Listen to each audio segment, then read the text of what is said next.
Hey, greetings everyone, it's GleeCon, and I'm back again, bringing you another episode of Lore of Warcraft. Thank you so much for tuning in. It's my absolute pleasure to be here. On our last episode, we played through kind of with like the graveyard portion of Shadow of Scarlet Monastery as an alliance. We'll do it again as a horde for S's and G's, although there won't really be that much different. A little bit. And we did it with Callie. And yeah, it was successful. I ran the rest of the dungeon with her. She's doing fine. I think I just managed to ding her maybe to 32 by the end of it, so she's doing okay. Not a lot of quests going on there. So there's also we've been reading the art series. So this is like a series of hardcover coffee table books. First we read The Art of Warcraft, then we read The Art of World of Warcraft Classic, then we read The Art of the Burning Crusade, and now we're on The Art of World of Warcraft. And they've got the images set a little bit differently this time because they have, I think we'll be okay on our other pages, but I don't know if this is going to make us go faster or not, because it says there's about half as many pages because they've got the spread. They've got 2-page spreads, but I think visually that will be nice. I'm not getting my hopes up that this one's going to have more words, but let's just dive right in because the art from Wrath of the Lich King is really good. So stay a while and listen as we talk about it. Okay, so here you can kind of see to the side. I can't tell exactly what that is. That maybe is like Sholazar Basin. That's definitely Dalaran as it's ripped up and put in the sky. Pretty cool. This is to me looks like a jacket, a book jacket for a hardcover coffee table book, and these are the inside sleeves. There's a Tonka maybe. Again, a cool potential playable race. I think. Sinrafel is where it's made. This would be the inside if you took off the jacket. Of the hardcover, so that's cool that somebody has uploaded this. And now I'm going to zoom in just a pinch more. That's obviously the Lich King himself. Probably we have probably black inner cover with that, and then now we'll get to the 2-page spreads. I think if I brought it in more, yeah, we can bring it in more. What about really more? Oh yeah, look at that. I just don't want to cut it off. So there we have the Lich King himself within the Frozen Throne. He's got Frostmourne in hand, and I would assume that this is Arthas. And there's just a little bit of blood and chains. I like that little touch there. I don't know who this WEG is, but I've already seen him a few times. Maybe he's a new prominent artist for this. Here's the inside cover, and that is maybe like where it was originally found, Frostmourne. A scene from that. Because you got this ice, and this is, I think, from maybe it's Icecrown Citadel, or maybe it's part of where the Argent tournament takes place, but where underneath there's something frozen, because it looks like almost like there's bones or something frozen underneath the ice. Those are just cool different pictures, I guess, of daggers, maybe Frostmourne concepts. Because none of those are exactly, well, the middle is kind of, but none of these are exactly what Frostmourne ends up looking like. But you can see motifs within, like the runes on the blade, skull. And then we have like a lion crest, maybe from Alliance. There's the frost worm. Oh, we actually have a table of contents. I guess we did last time too. So we're going to have a forward. We will actually have some words. Hallelujah. The Rise of the Lich King, the Death Knights, Howling Fjord, Borean Tundra, Dragonblight, Grizzly Hills, Zuldrak, Sholazar Basin. So they go zone by zone. Crystal Song, Storm Peaks, Icecrown, then pictures of Sindragosa, because, yeah, she deserves her own. I was just thinking when we read that, I just am now connecting those, putting those two and two together, that when we just read that, War of the Scaleborn book, that Sindragosa, that young baby Sindragosa in that book is this dead dragon. Am I right? Yeah. Black Temple, the gods of Zulaman, Fury of the Sunwell, Fat Lulz, Footloose. I don't know what that is. Call of Fun. Okay. We got a little bit of words. I love it. I love it. Delightfully surprised. Look, a little penguin down there. And that is a cool sketch of Arthas. Obviously, like concept art. He's more skullish in this. The runes are a little more blocky. Here's what I would love to be able to say. The fantastic art you're about to witness is a direct result of my personal brilliance. I would love to be able to take a big chunk of the credit, soak up the limelight, and reap the subsequent rewards. I would love to be able to do that, but in lieu of making this piece an exercise in self-indulgence, I suppose the truth will have to suffice, and the truth is deceptively simple. But we'll get to that in a minute. Let's save the best for last. First, let's talk about some of the challenges the art team faced on Wrath of the Lich King. To begin with, there was the challenge of shifting from the far-flung high fantasy of the Burning Crusade to a more traditional Gothic fantasy style, and somehow keeping it all fresh. Then there was the challenge of navigating the various pitfalls of an established game with established lore, an established style, and an engine that, while dependable and efficient, can be more than a little stubborn. There have been numerous other challenges as well, but you get the idea. So you may ask, how does one overcome such hurdles? What sage advice can I offer? What pearls of wisdom can I impart? As I said, the truth is simple. To get results from a team of artists like the ones I work with, I suggest you do one thing. Stay out of their way. Sure, you may need to ensure that their works are in keeping with the style, lore, etc. of the Warcraft universe, but beyond that, the smartest thing to do is let them work their magic. If you do that, the results will speak for themselves. And that, my friends, is the simple truth. I hope you enjoy looking at this art as much as we enjoyed making it. The WoW art team is full of artists who are passionate about the game and the art they make for it. This book is a testament to their hard work and love for their craft. Thank you and enjoy. Well, at least they gave us a forward.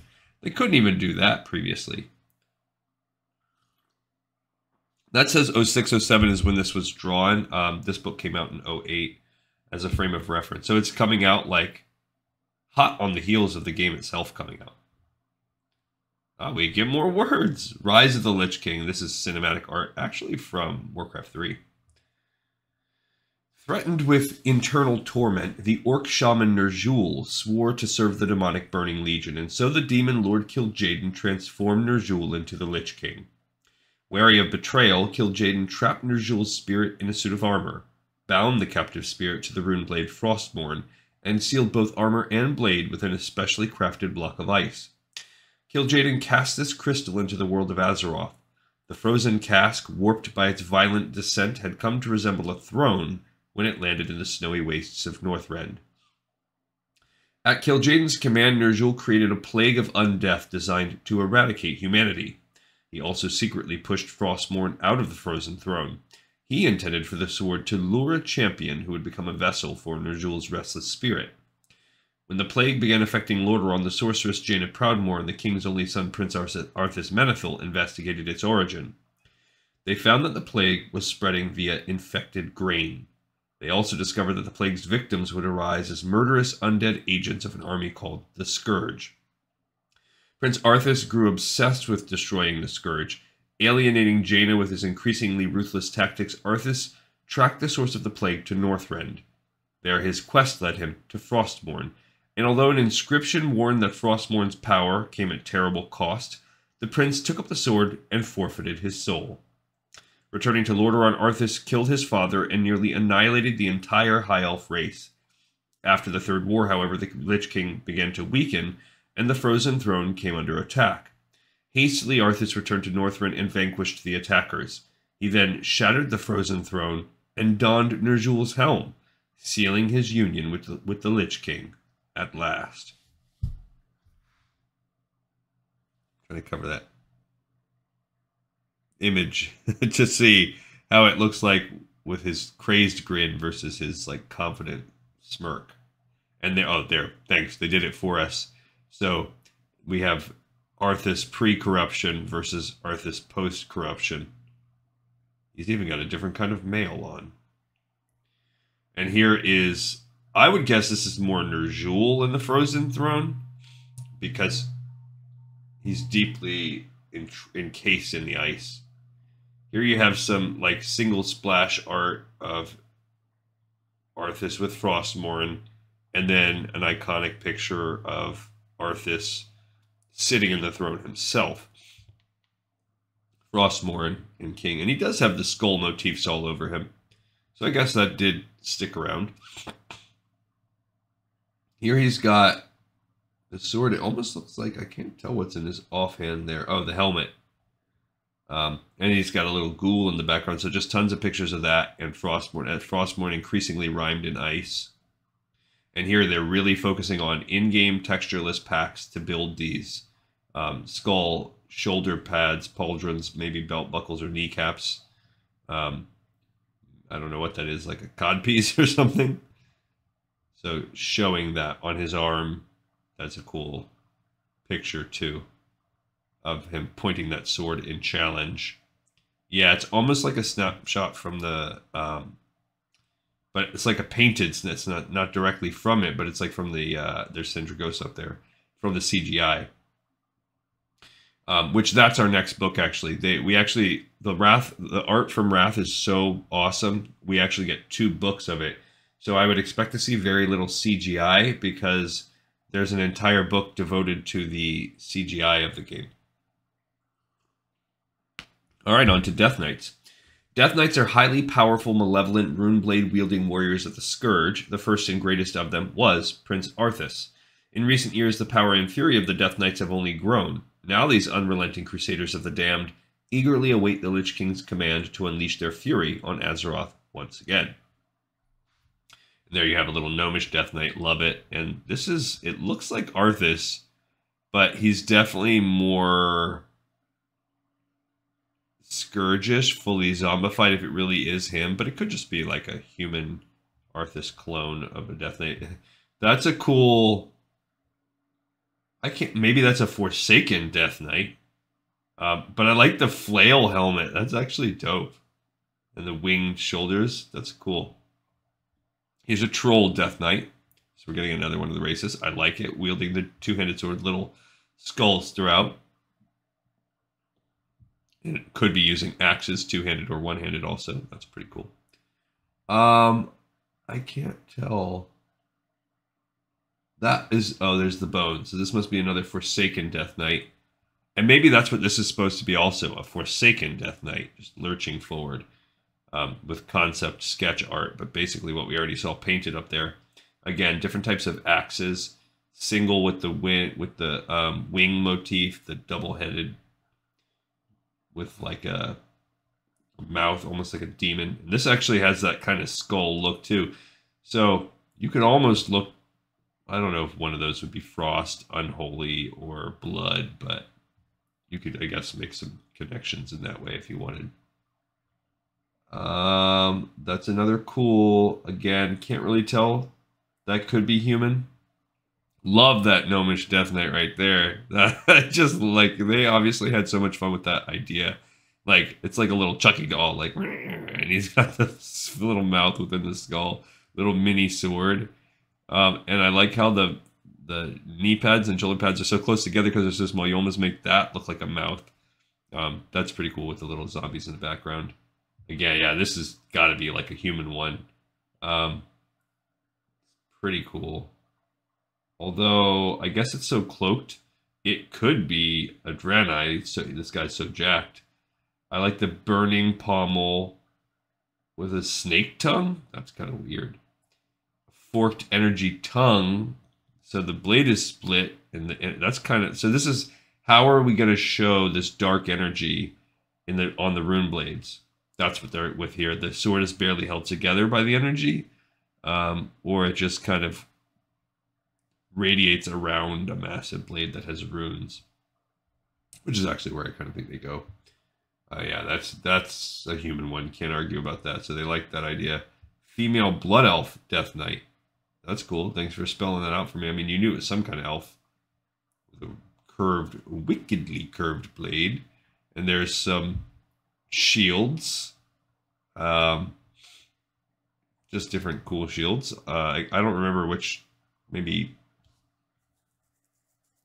I don't know that they use shields. I'm trying to remember which spec, if any, uses shields. I thought that they used two-handed swords or dual-wielded. There's a dwarf death knight, though. That's pretty cool. So we're getting a lot of the races here. That's a Draenei death knight. I like that centerpiece. And I like how his hooves go with it. He's got the big axe, the bone bracers. This is a night elf death knight. So we got a dude night elf death knight. And I guess they would be bigger than the blood elves. Big sword, skull and horn pauldrons. And I like how they make his ears stick out of his very skull-like helmet.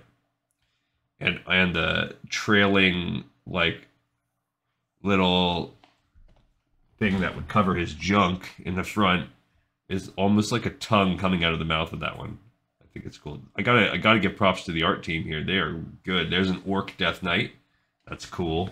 Just ferocious. Skulls everywhere.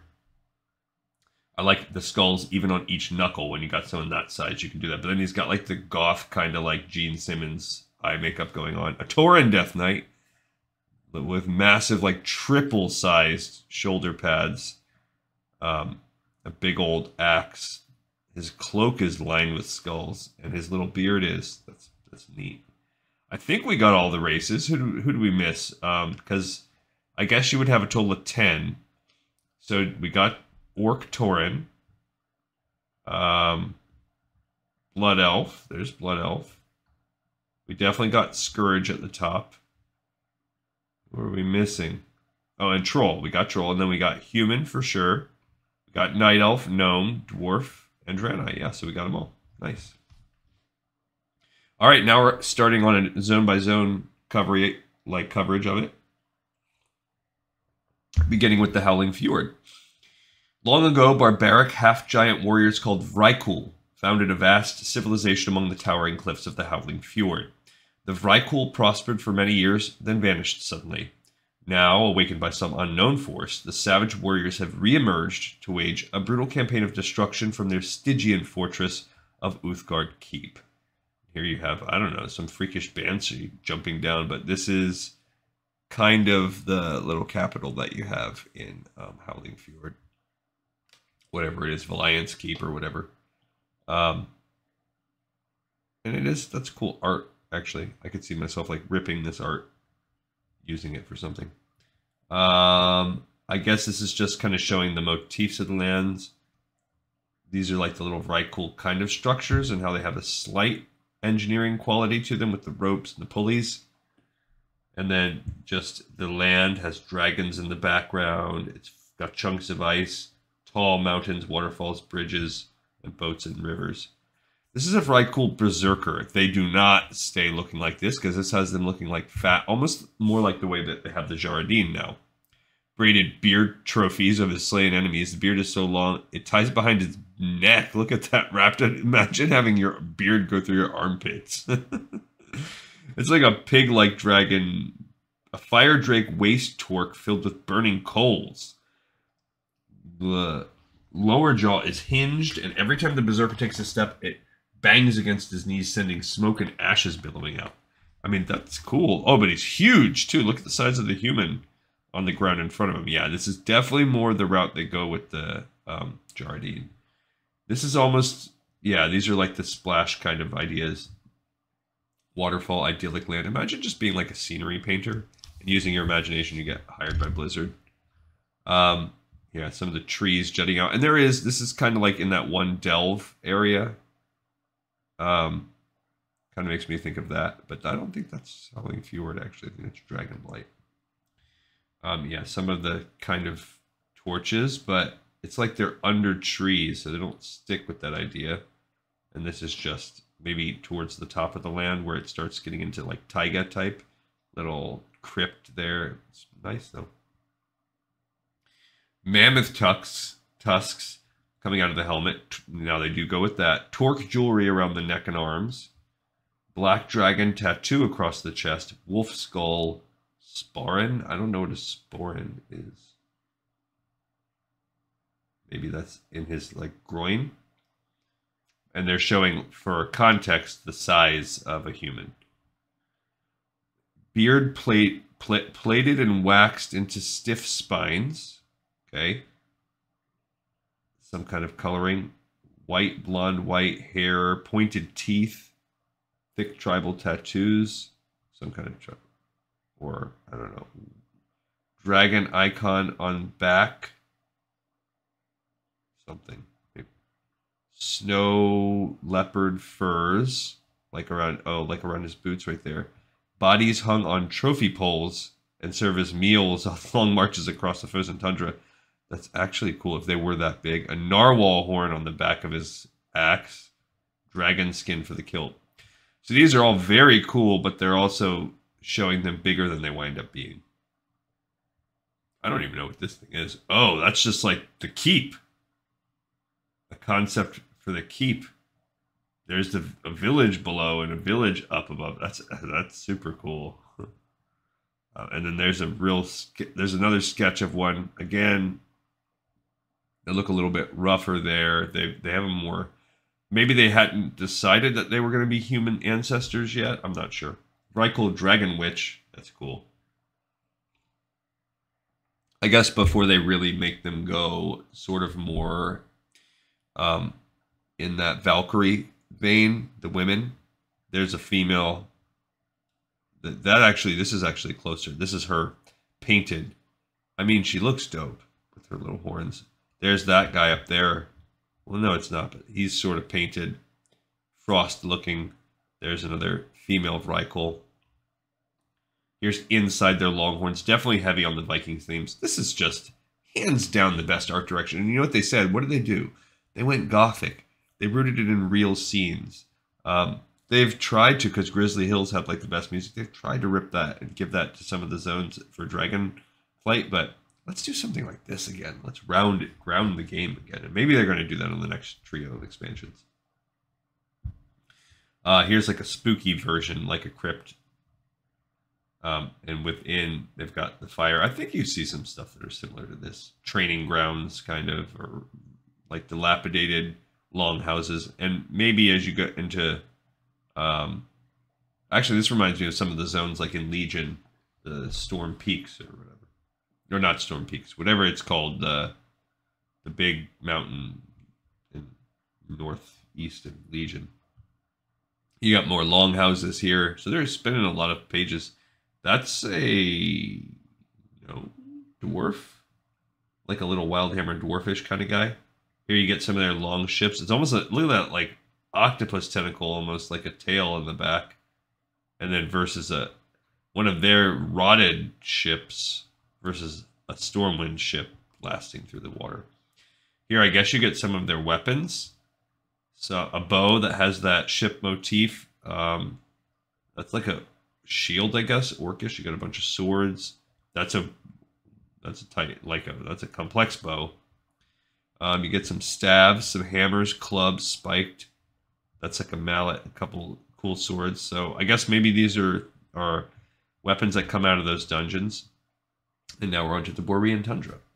Cool. And look at that little mechanome there. So this is more where the hordes start, although both regions can do both. You see the Tonka here, and you do kind of get some of those guys at the bottom. These more yak style, not yak, bison. The sprawling Borean Tundra is home to both the walrus-like Tuskar and the enigmatic Tonka. Here also, deep within the mountainous Koldara, the blue dragon aspect Malygos has awakened and resumed his guardianship of all magic. Commanding the blue dragonflight from his mystical base, the Nexus, Malygos is determined to seize control of magic throughout the world. So there you have some of the Tuskar's little whale-shaped, narwhal-shaped buildings. More ice and more ship or like shoreline. It's like a hanging whale, like some whaling operation type of motifs and like Eskimo style. Definitely a lot more water jutting up. Here you have the like geysers, like the hot springs, salt springs. Here you have a Tuskar city, but showing just how deep it goes because they could live so much more in the ice under. Tuskar crest, shield, face, I don't know. That mixture, almost like a Stonehenge kind of Tuskar things, and they kind of go with that. And yeah, focusing definitely, that picture of the Tuskar is awesome. A cool little painting of him, and that's pretty much how they look. I like it. So now this is pictures of the Nexus and Kuldara. It basically looks like that, just in the in-game engine, and then you have within its halls to the right here, and yeah, they vibed like that. I don't know what this one is supposed to be. I'm trying to remember. Oh, this is the Horde base. This is the main Horde area you go into, and they do kind of get these like nettings and these little temples. A lot of more. It's like this red fiery thing bursting up out of it. Definitely makes it less visually appealing. That's why they have the mechanomes, because I forgot over there by you start to experience and encounter the mechanomes battling with the real gnomes over by the salt flats. Here you have the Magnetar and the little baby ones that are within that like clean them. They're kind of like snowbolts or something. There is a sea lion and I guess a frost wolf. I don't know what this thing is. It's got like 6 arms. It's like, oh, maybe that's like original idea for Magnetar. There's one of their big turtle boats, which still exist. Well, here's big weapon pictures. A really up-close picture of this scepter with a hand cut off and put on it. You have another sword right there. I don't know why it suddenly got so big. And then some axes. That's actually a cool hammer axe. And then some frozen daggers. What the heck? Yikes. Okay, so I don't know why that jumped us like that. Yeah, we all of a sudden get huge pages right here. And then it's like they go big like that the whole rest of the book. Okay, that's too big now. Come on, guys. What you doing to me? Oh, I'm doing... Okay. Sorry, they're making me reformat basically. Yeah, see now they've split the pages even bigger. I don't know what was the motivation for that, but all right, we'll do one more section. Okay, here we have the Dragon Blight, and then we'll call it about halfway at that point because we're right in that ballpark. Within the Dragonblight, the one-time seat of the Nerubian Empire, dense forests surround an Arctic wasteland littered with the massive bones of dragons who came here to die. Here also resides the Chamber of the Aspects, where the 5 great dragon aspects were given their charge to watch over the newly created world of Azeroth. And there you have that dragon temple. You also have the Blight itself surrounding the temple. And I like how there's like a frozen ship there. Here you have another concept for the Dragon Temple, maybe? Yeah, other concept art for it. And there's the little underground chamber. You have a Horde Zeppelin flying above, around. You have dead dragons. There's, again, another concept for the tower itself. And you just have these different wasteland kind of bones. Here are the snowy Furbolg ones. And that's a gross looking one. Also, you have a weird blighted tree that's like Disney-esque. They don't use that. And then conversely, it's almost like Lord of the Rings, serious high fantasy, where they're just walking as a party along a mountain peak. Here you have, I don't know what these are. Buildings, maybe because I'm trying to think. Like, oh, I guess you do have the little human settlements within, but I'm trying. Maybe at the top of the dragon. Oh, here's where you have. It kind of looks like actually the Furbolg within Grizzly Hills. I think that's where that art should go. The Furbolg settlement within Grizzly Hills. But this is like where the giants are reigning. Yeah, that's it. We really don't get a lot of Dragonblight. Look at that. Huh. It's a shorty. Okay, we're doing one more. I lied. Because then you have this one, which is almost like where the giants are throwing stones down. We'll do Zuldrak also. I didn't expect that one to be so short. The vicious Drakari ice trolls have carved out an existence in one of the most inhospitable climates on Azeroth. From their isolated base of Zuldrak, the trolls are rumored to sacrifice captured animal gods and somehow siphon their untold powers, perhaps in preparation for the apocalypse they believe to be close at hand. And I guess you have a bridge here, although I don't remember very many bridges in Zuldrak. But yeah, you have that kind of troll golem thing. You have more ice, but yeah, these are maybe like icy graveyards. And this is kind of cool where you have the trees up against the walls. That's more Zuldrakish. Here's like these trollish kind of voodoo temples. That is a weird looking, I don't even know what that's supposed to be. A ghoul? And here's like a giant mammoth skull. This is clear, and all you can really see is the steps. You have some motifs, but they're not there yet. Again, here you have sort of a temple with a tree growing out of it. But yeah, again, not there with where they end up going. Here you start to get more of the troll elements with the troll shape like them, which is almost like a Mayan Aztec kind of thing. Some waterfalls coming out, smoke coming off of some of the camps. Here you have a ring, and with the water, you do sort of get this in the little water garden rice paddy area. But that's it. They don't give us a lot. So we're going to actually, I guess we'll call it there. We'll end it on Shilazar Basin. So these later zones, they're really cutting it shorter. But I would imagine we'll have some cool stuff at the end. And we can talk about what is that weird plant Shivan thing. But for now, we have another episode in the pipe, 5x5. Much improved. I like that they're putting more money and time into this book. And I'm happy. Hopefully going forward, that is a trend and they don't cut costs on that. But yeah, thanks everybody for watching, for listening. I love you. You're great. See you next time on Lore of Warcraft.